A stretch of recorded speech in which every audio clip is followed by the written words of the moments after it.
Alors, Swamiji dit carrément l'émotion est un luxe inutile. Alors, il faut bien distinguer le sentiment, qu'est-ce que je ressens, et l'émotion qui nous entraîne, qui nous porte. Bien sûr, il y a une visée spirituelle là-dedans. Il ne s'agit pas de dire à quelqu'un qui souffre l'émotion est un luxe inutile, mais voir que souvent l'émotion, elle nous décale de la réalité. Et justement, paradoxalement, Swamiji, il dit que pour que l'émotion, pour être libre de l'émotion, c'est magnifique ça, libre des émotions et pas sans émotions. C'est-à-dire pour pas que l'émotion nous bouleverse et nous aliène et nous asservisse. Il s'agit peut-être de laisser l'émotion avoir son jeu complet et s'évanouir.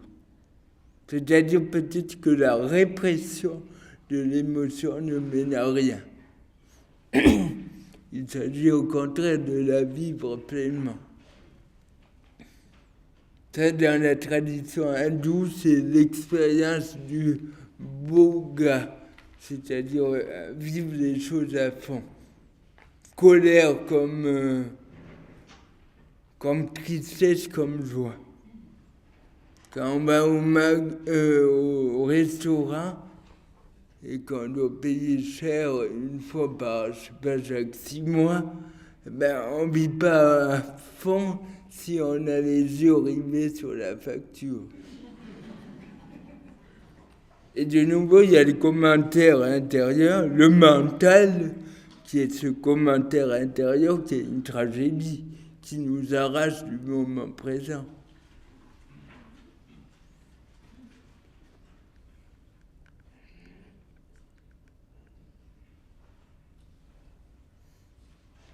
Donc l'émotion, laisser l'émotion avoir son jeu complet. Ça me rappelle un sermon de Jean Tauler qui disait quand il y a l'angoisse, je crois quand il y a les passions, en gros, on s'agite, on cherche au dehors une solution, alors qu'on devait oser rester inactif. C'est plus dur finalement quand il y a la peur, la colère, oser ne rien faire. Et si les hommes disent s'agenouiller et laisser passer. Et ça passe. Mais enfin, personnellement, je crois que c'est le plus dur. Se laisser traverser par les tourbillons psychologiques intimes et tout le bordel, je l'ai dit. Oui, alors, comme j'ai dit, il y a l'idée de personne ne vit dans le monde, chacun vit dans son monde.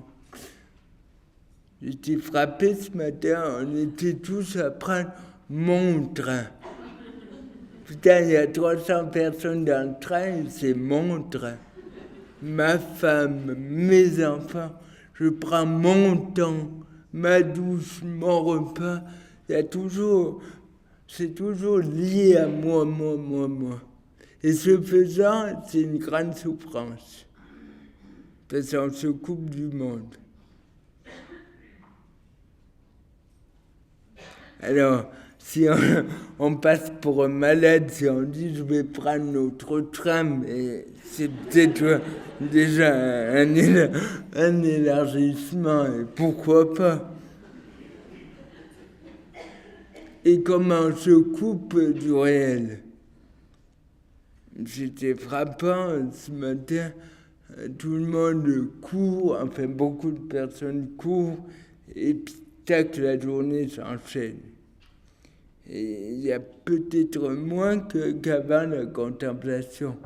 Regarder autour de soi, prendre le temps, s'ouvrir à l'autre, à la rencontre, à l'imprévu aussi.